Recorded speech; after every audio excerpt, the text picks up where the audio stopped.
An enjoining order has been issued by the court restraining the Citizen Media Network from telecasting and giving pre-publicity for 2012 Olympics.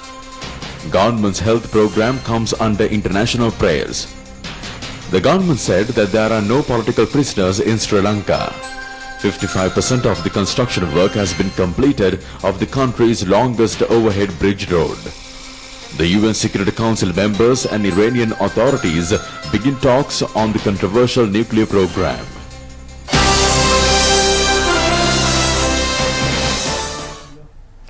Now for those and other stories in detail. The Colombo High Court issued an enjoining order preventing the MTV and MBC Media Network from telecasting the 2012 London Olympics and all relevant pre-publicity campaigns. The court issued this order accepting the fact that this media network has no legal license to telecast the 2012 Olympics. We're going one in lane 2 and on the inside. The Sri Lanka Rupavahini Corporation has gained the honour of telecasting 7 out of 8 Olympic Games since 1982.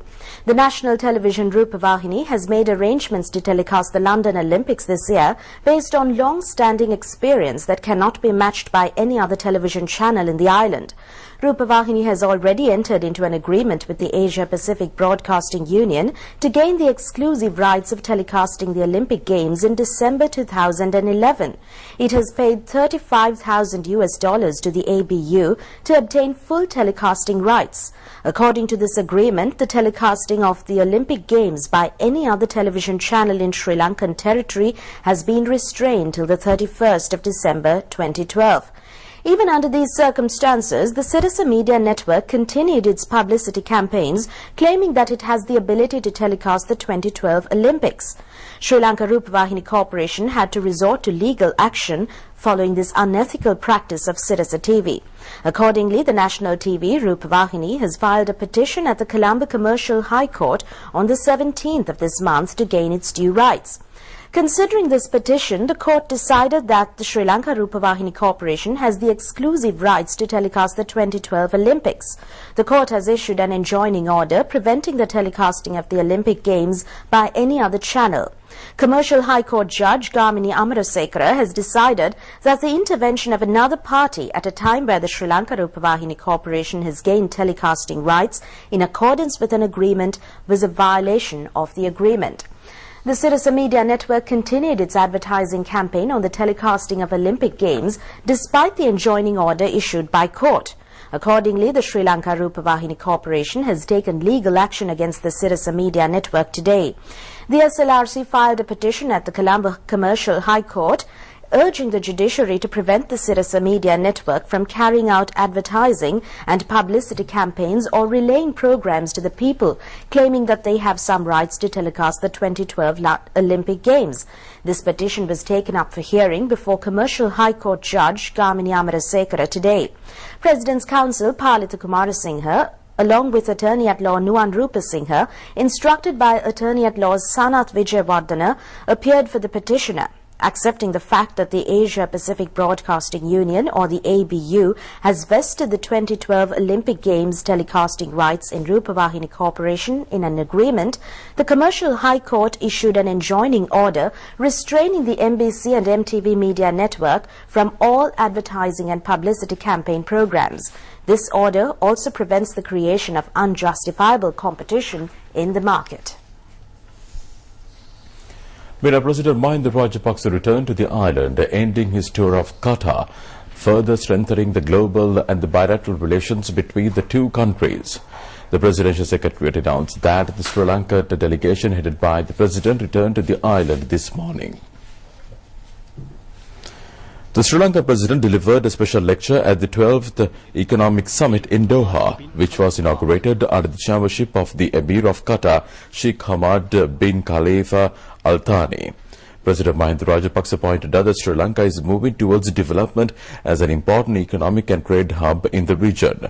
Sri Lankans are prepared to achieve the lasting peace and economic prosperity. This was possible only by rising as a united country. He said that the government is fully committed towards this national task. and prosperity. The President held discussions with the Emir of Qatar and the Prime Minister of the country, Hamad bin Jassim bin Jabbar Al Thani. They expressed their willingness to extend support to Sri Lanka to achieve accelerated development. President Mahinda Rajapaksa paid tribute to Qatar for its support extended to Sri Lanka at the Geneva Human Rights Council.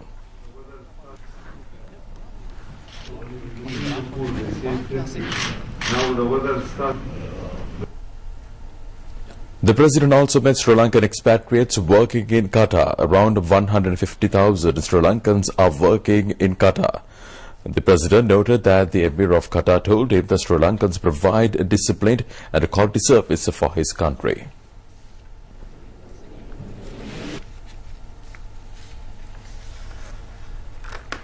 The government reiterates that not a single political prisoner has been detained by authorities.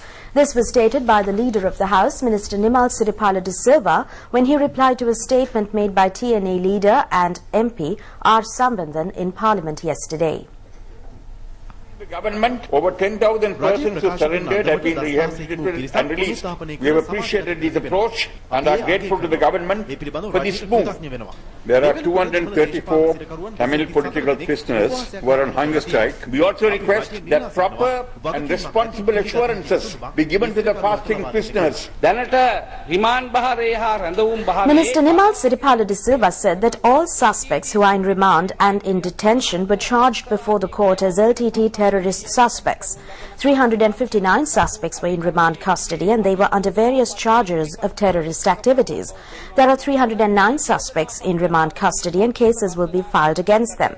These suspects were involved in terrorist activities, but they were not political prisoners, he said.